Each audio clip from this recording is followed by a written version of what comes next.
This is the Palin Update on SarahNet Radio. I'm Kevin Scholla. It is time to remind them that government should be working for us. We should not have to work for the government. The Tea Party is alive and well. In 2010, the movement cashed in on the ineptness of Obama and Congress to capture a boatload of seats in Washington, and now those in the movement are hoping for another huge election season. Many candidates running across the country are Tea Party favorites, including our guest today, congressional hopeful Anna Little of New Jersey. Sarah Palin makes a big endorsement this past week as she throws her support behind a man going rhino hunting. You've heard him right here on the Palin Update, Indiana's Richard Murdoch.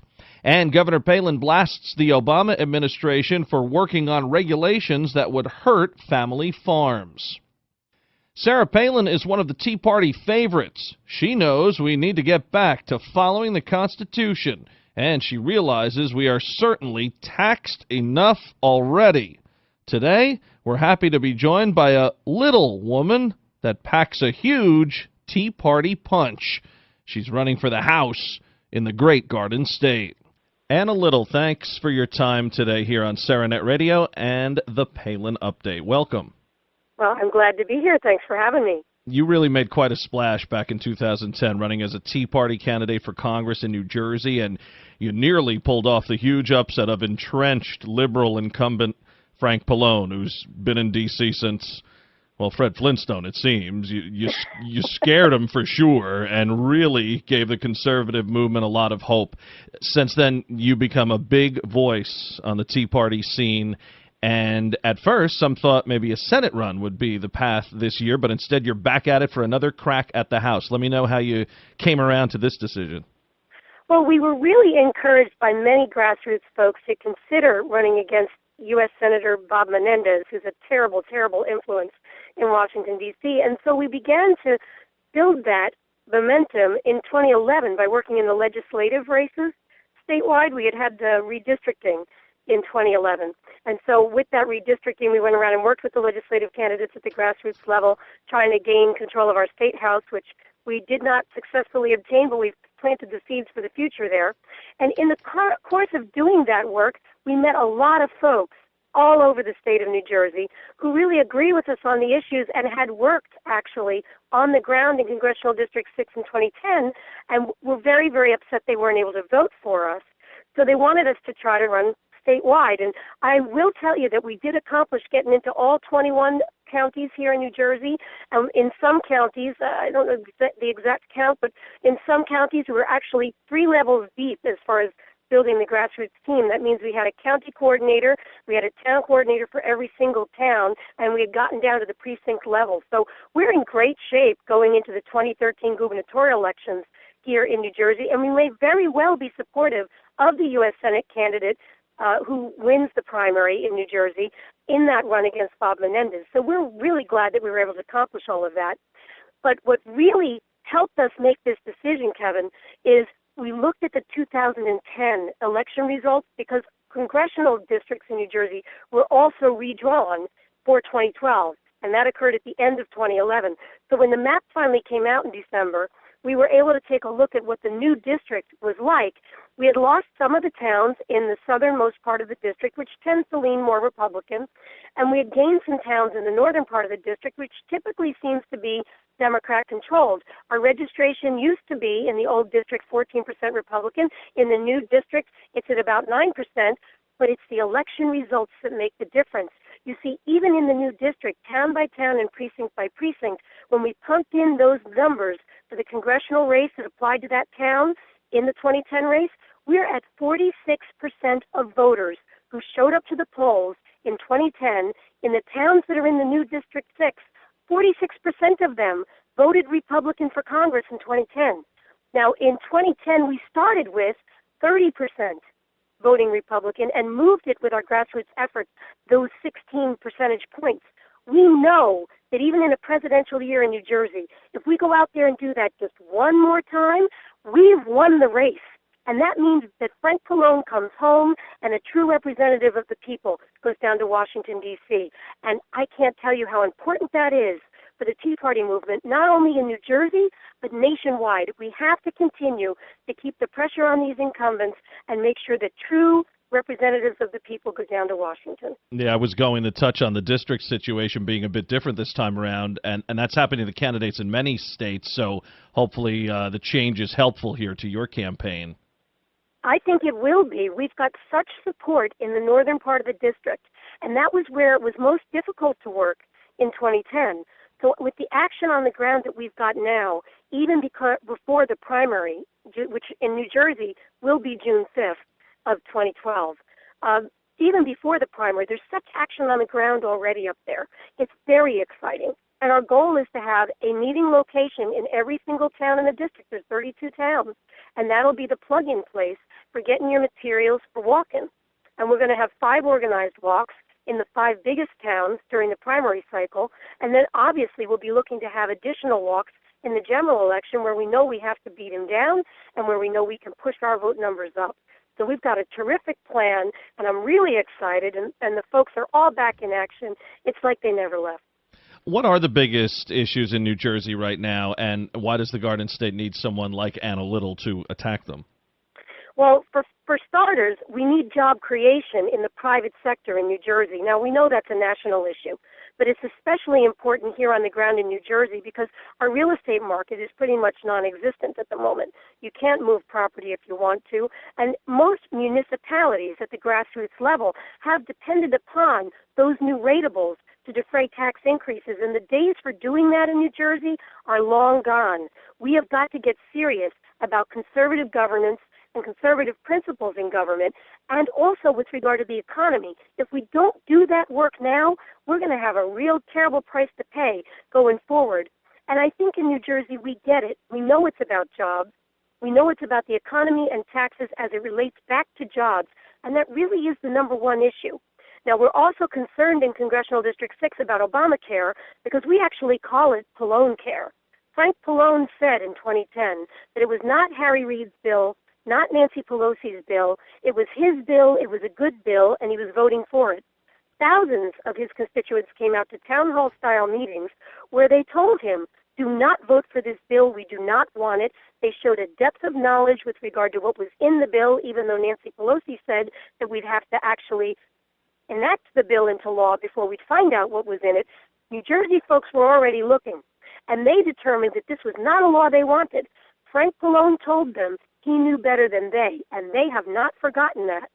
So we're going to be very interested in looking at that health care mandate and religious liberty as it pertains to that health care mandate as part of our platform because we're dealing with this incumbent, Frank Palin, who thought that that was the law, and we thought it shouldn't be. Wow, imagine trying to take credit for Obamacare. That's almost like, having your sister spill Hawaiian punch all over the carpet, and when your mom comes home, say you did it. I don't. I can't believe anybody would admit to something like that, true or not. But okay, Anna, we've seen so many people in states like New Jersey run away from conservative principles, thinking that's the way to election night success. But you've been a strong conservative, pro-life all the way. This is really great to see. What's the response been to your fight for life? I do not have resistance to speak of on that issue, and I speak loudly about that to others who are considering candidacy for office and those that are already candidates. I truly am just approaching it with the truth, Kevin. My position on that issue is firm. It's immutable. You need to take me as I am, because I have to tell the truth to the voter. I cannot expect them to vote for me and have confidence in me if I can't tell them where I am on an issue. What I do say to folks that disagree with me on that issue is very simple. Don't let that divide us, because we all know that the main issue that you're interested in is jobs, the economy, and taxes. And if you agree with me on that main issue, let's come together on what we agree on. Understand I'm going to vote the way I'm going to vote on what we disagree on. And when we've accomplished what we agree upon, we can argue about our disagreement. That's the way I approach it. And I'm here to tell you, I haven't had much resistance, because once a person, and candidates are people, once a person says, this is where I am and you can't negotiate with me, people have to move on. because there's nothing more to talk about. You have that Mama Grizzly spirit, just like Sarah Palin. What does it say about people like yourself and the governor who really have done it all? You're both mothers and successful elected officials. You've been a councilwoman, a freeholder, and a mayor, and a real problem solver, just like Palin. Doesn't that show you can really do it all? And more importantly, you can relate to people from all walks of life and all stages of life, which I think would bode well as an elected official. I am a self-made woman. I came from middle-income family. I've built my business, my law practice on my own. I did it while raising a family, which was challenging, but very rewarding when you accomplish it. I will tell you that while it looks like I do this all by myself, I truly have a family that supports me, and that's the key. I have a husband who is extremely supportive of the work that I do outside the home. I have children who are also very supportive of sharing their mom with the rest of the world, and I think that's because I make it clear to my family and everyone else that what I do outside the home relates back to the home. You see, the reason I'm out there fighting for these conservative principles is because I'm concerned about the future for my children and, God willing, the grandchildren they'll bring me.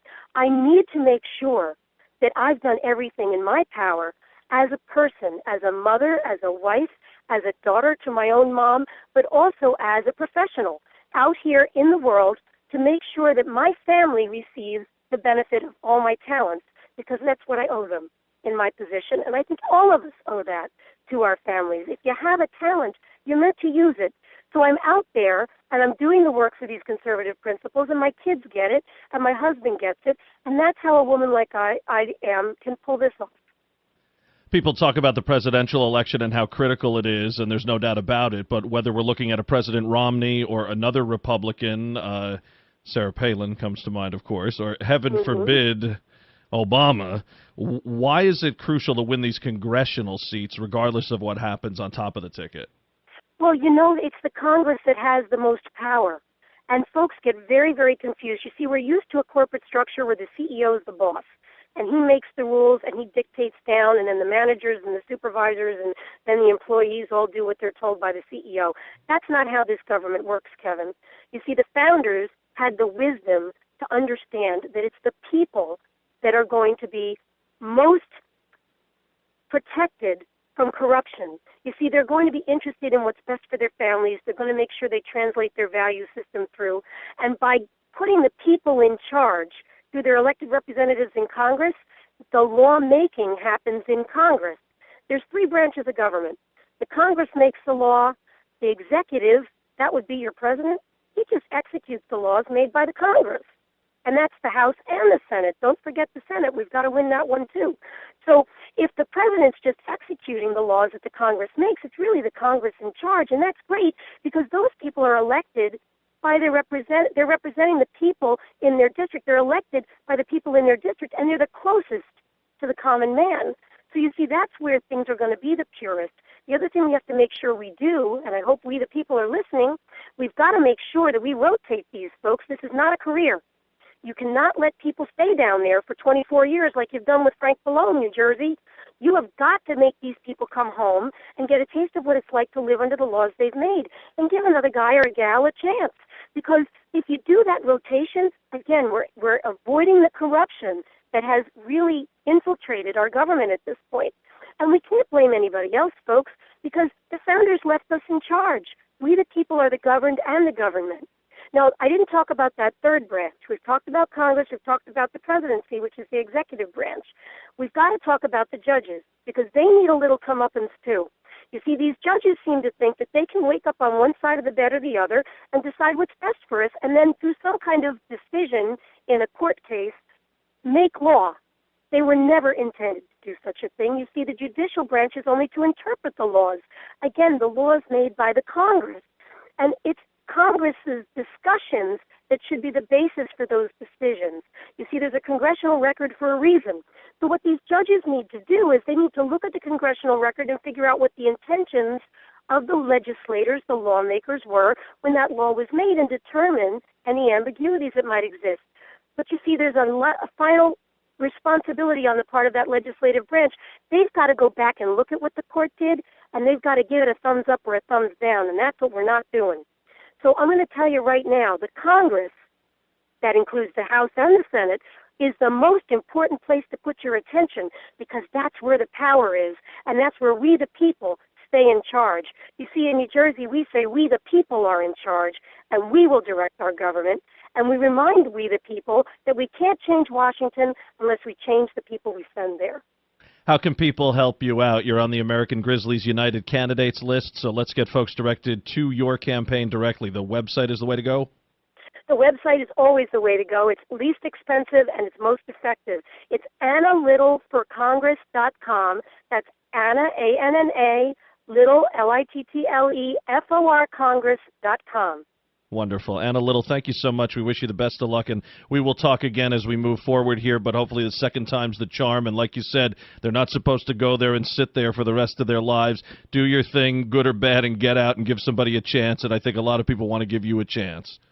Thank you so much, Kevin. God bless we the people. Keep that pride in your hearts, and go take your government back.